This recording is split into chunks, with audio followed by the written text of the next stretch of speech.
As Beijing seeks to insert itself into ongoing negotiations with North Korea, it has a complex array of interests and options to consider.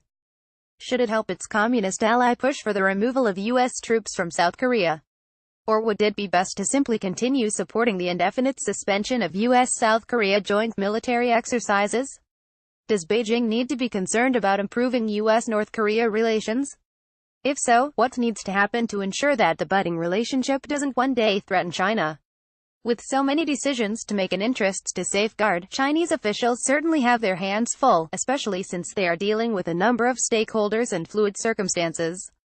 Regardless of the manifold challenges facing Beijing, one critical fact ought to be clear by now: it needs North Korea to start taking concrete steps towards complete denuclearization, and the sooner the better. North Korea looks to China for economy, but what about denuclearization? North Korea's nuclear weapons and ballistic missile programs have long undermined China's security interests and tarnished its image as a leader in East Asian affairs.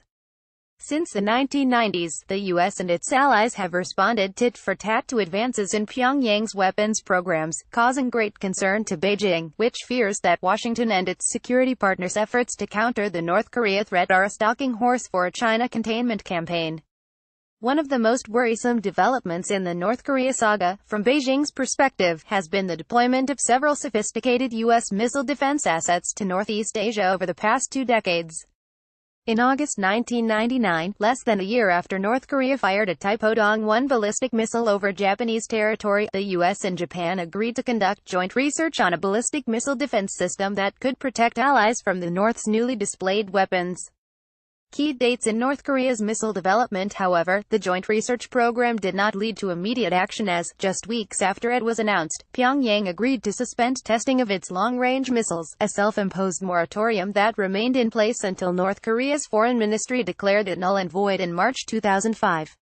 Since 2006, when the North resumed its missile tests and commenced testing nuclear weapons, the U.S. and its East Asian security partners have steadily built up their missile defenses. Advanced radar systems and surface-to-air missiles that Beijing believes might be targeted at Chinese ballistic missiles now dot China's periphery, from South Korea and Japan in the north to Guam and Taiwan in the south.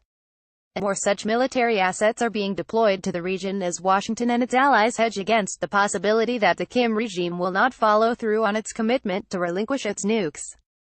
Watch, South Korea deploys THAAD amid protests. How will China respond as the U.S. takes the leash off its nukes?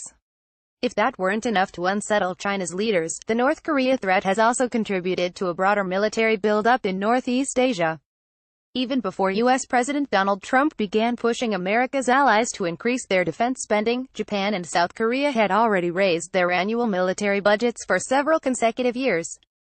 And both Seoul and Tokyo have pointed to North Korea's growing military capabilities as a primary driver of these expanding budgets. Pyongyang's aggressive pursuit of deliverable nuclear weapons has motivated the U.S. and its allies to enhance their security cooperation. The military buildup on China's doorstep has been qualitative as well as quantitative. South Korea, Japan and the U.S. are each in the process of producing and fielding powerful new weapons aimed at countering the Kim regime's nuclear arsenal. If Pyongyang does not abide by its commitment to give up its nukes, it is even possible that the U.S. might eventually redeploy tactical nuclear weapons to the region, an idea floated by South Korea's defense minister last autumn. Particularly of concern to Beijing is the fact that Pyongyang's aggressive pursuit of deliverable nuclear weapons has motivated the U.S. and its allies to enhance their security cooperation. The North's growing weapons capabilities have led one-time foes South Korea and Japan to conduct joint military exercises and reach an agreement on military intelligence sharing. In addition, some countries outside Northeast Asia, such as Australia and Canada, have stepped up their military cooperation with the U.S. and its partners in the region to increase pressure on the Kim regime. The trend towards stronger security ties between the U.S. and its allies, and between the allies themselves, can be expected to accelerate if current negotiations to denuclearize North Korea fail to produce results. This would undoubtedly exacerbate Beijing's deep-seated fear of containment. Asian arms race is on, stoked by China's defense budget. New signs of life at heart of North Korea's nuclear program. At a time when China seeks to play a greater role on the global stage, it is absolutely crucial that Beijing demonstrate its ability to effect positive change within its own neighborhood. As long as North Korea holds on firmly to its nuclear weapons, it will be difficult for other countries to accept China as a leader in East Asian security affairs, let alone embrace Beijing's grand vision for major country diplomacy with Chinese characteristics.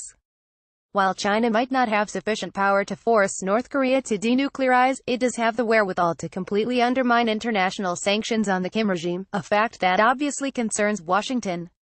However, playing the spoiler is not in China's interests. If Beijing is to emerge from the North Korea crisis with a greater sense of security and with its reputation as a responsible world leader intact, if not greatly enhanced, then it must do all it can to ensure its ally denuclearizes once and for all. Christian McGuire is an independent, Washington-based research analyst and associate editor of Taiwan Security Research. ChristianMcGuire@gmail.com